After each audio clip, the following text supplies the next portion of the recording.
Good afternoon. I'd like to take this time to look at the various types of reform that we saw throughout the progressive movement. So I'm going to go ahead and share my screen and we'll get started.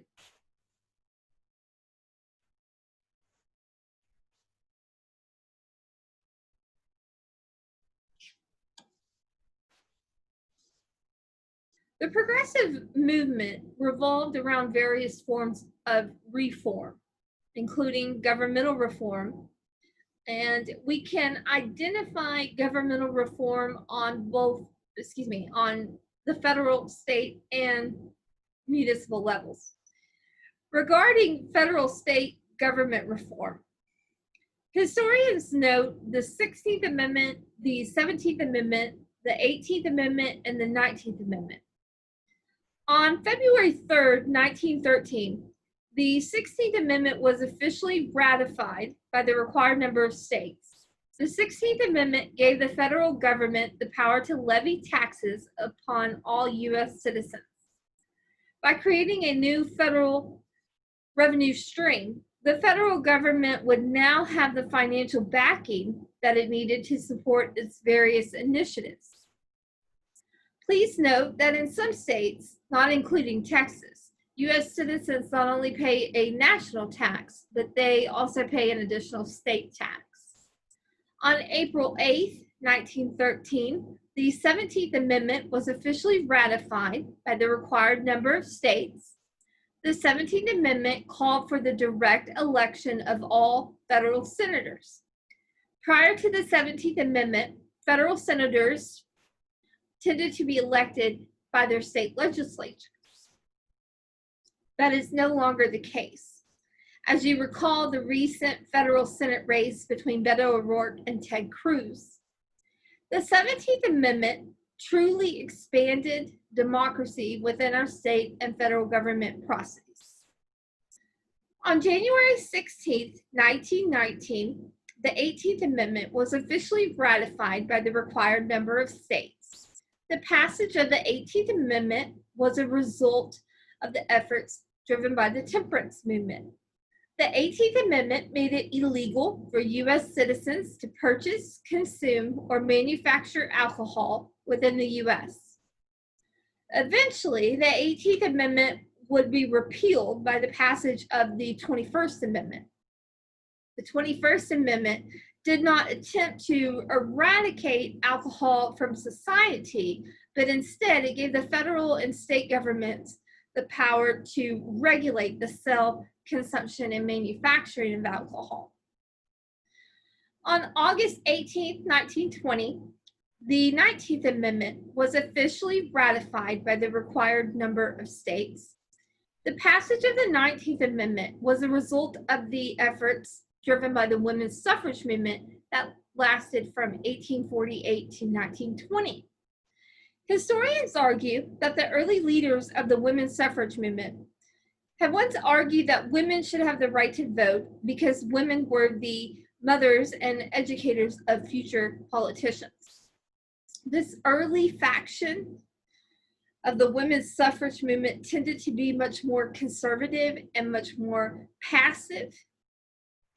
In contrast, the latter faction of the women's suffrage movement, driven by leaders such as Alice Paul and Ida B. Wells, argued that women should have the right to vote because they were citizens of the United States. Today, women have the right to vote in all federal, state, and municipal elections. Remember that the key to a democracy is having the right to vote. If one has the right to vote, then one has the power to implement change. So again, make sure that you go vote. Regarding municipal government reform, to rid corruption, whether it be through bribes or it be through intimidation, cities began to require officials who seeked office to complete a civil service exam. Prior to the use of civil service exams, some political officials were easily reelected not for their ability to do their job, but instead for their ability to provide favors to citizens who lived within the city. In return, the city officials expected those citizens in which they had done favors for to re-elect them in office. In some cases, city officials would bribe the citizens to vote more than once in the same election. Using civil service exams, cities were able to remove corrupted politicians from their city's leadership. By completing civil service exams, candidates would inform the city of their skill set, their management styles, and more importantly, their vision, their future vision for the city in which they hope to be elected for, or the city in which they hope to serve. In the long run, by completing a civil service exam, the city could ensure that they were appointing leaders for their ability to do their job, as opposed to appointing them for their ability to bribe citizens within their city. We also saw reform that provided for the safety of citizens living within the city. For example, the first municipal fire departments would be established during the Progressive Movement. The Progressive Movement also brought about a significant amount of urban reform. Prior to the Progressive Era, the urban areas of the United States were facing some major problems. The cities were highly polluted.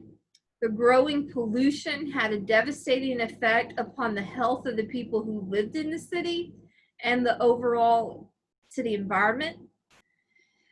The water in the cities was contaminated, and there were open sewers running through the streets. Both of these problems had a devastating effect upon the health of the people living in those areas. And the cities were extremely overpopulated. Sadly, as a result of these problems, disease spread rapidly throughout the cities. There were higher mortality rates within the city in comparison to those within rural areas. And people who lived in the cities had shorter lifespans when compared to those who lived in rural areas. It was clear that urban reform was needed. Due to the growing health concerns, legislation, and government reform, cities were able to pass laws to cut down the amount of pollution within the air, provide healthy, clean water for people who lived in the cities, and they were able to build sufficient sewers for waste. Not only were the cities facing overpopulation, but the populations that lived in the cities were forced to live in deplorable conditions.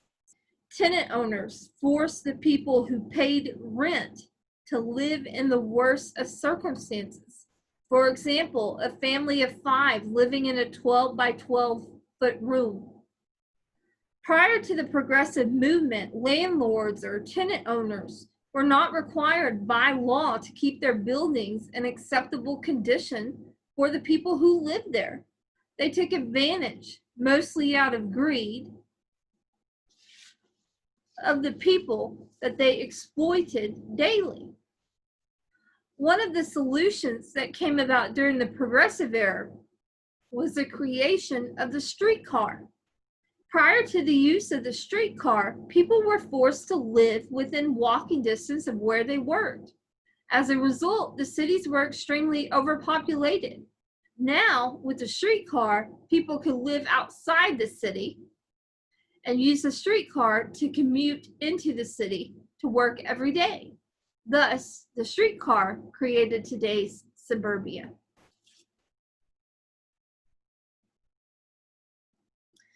The Progressive Era also brought about a significant amount of social reform.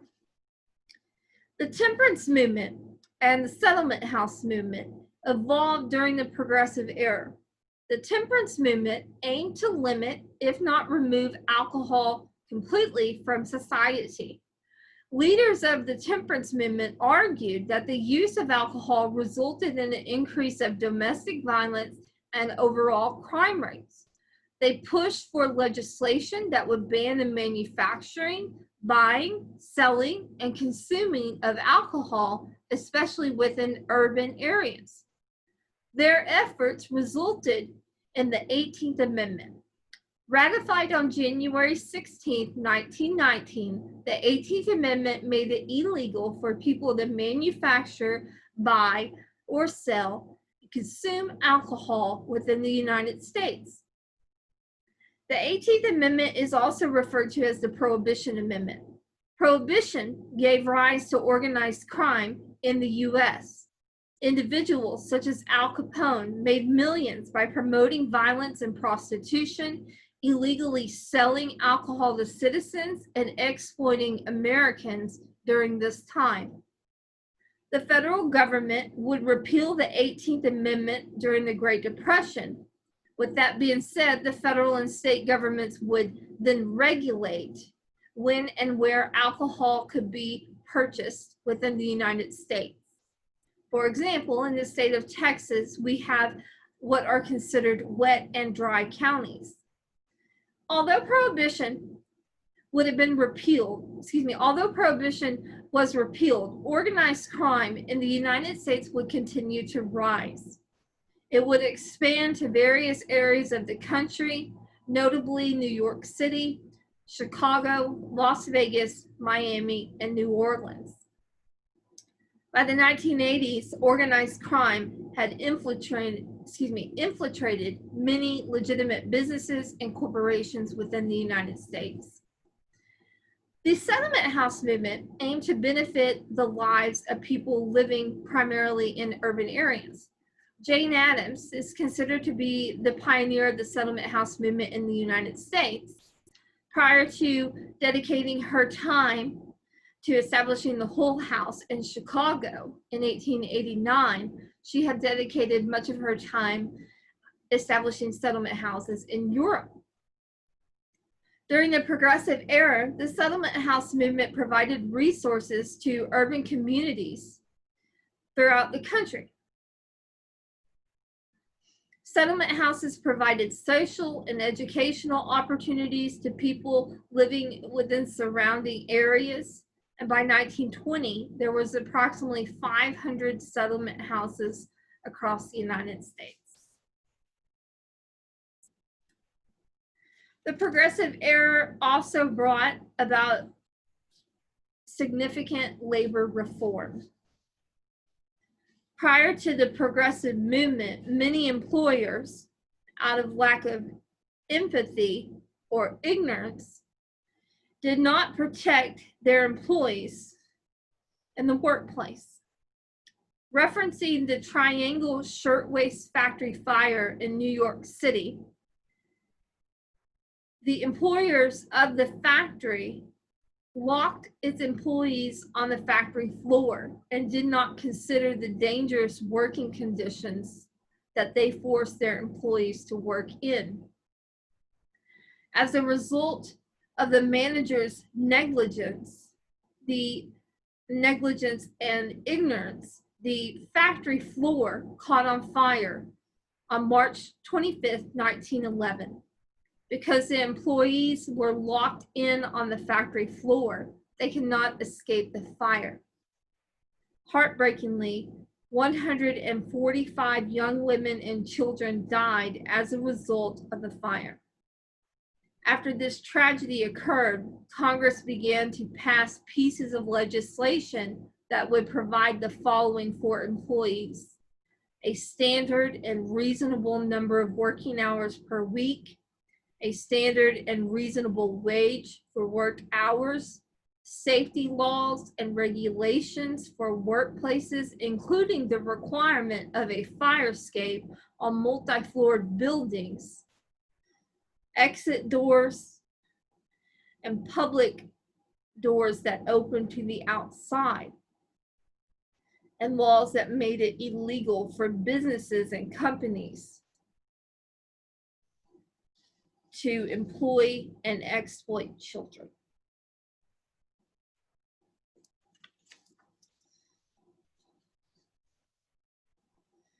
As part of Roosevelt's Square deal, the Progressive Era also brought about health reform. Regarding consumer protection, President Roosevelt signed both the Meat Inspection Act and the Pure Food and Drug Act into law. Upton Sinclair published The Jungle on February 25, 1905. Upton Sinclair was a muckraker who was devoted to exposing the unsanitary working conditions of the slaughtering houses and the unhealthy meats that were being consumed by the public. Here is a quote from Upton Sinclair's The Jungle. "There was never the least attention paid to what was cut up for sausage. There would come from all the way back from Europe, old sausage that had been rejected and that was moldy and white, and it would be dosed with borax and glycerin and dumped into the hoppers and made over again for human consumption." After reading Sinclair's The Jungle, President Roosevelt began pushing for legislation that would ensure sanitary working conditions within the slaughterhouses and that Americans were consuming fresh, healthy meats. For example, President Roosevelt signed the Pure Food and Drug Act into law on June 30th, 1906. The Pure Food and Drug Act that President Roosevelt signed banned mislabeled meats coming into the United States and even crossing state lines, and required that a list of ingredients be placed on the packaging for consumer review, and created the current Food and Drug Administration. President Roosevelt also signed the Meat Inspection Act into law on March 4th, 1907. The Meat Inspection Act made it illegal to misdate or misbrand packaged meat, and it also ensured that the slaughtering houses were kept sanitary, not only to protect the health of the employees, but to also protect the health of the consumer. So I hope this virtual lecture has provided you with a lot more information in regards to the various types of reform that we saw during the progressive movement. And always, thank you for your time, and I hope you'll have a great day. Bye.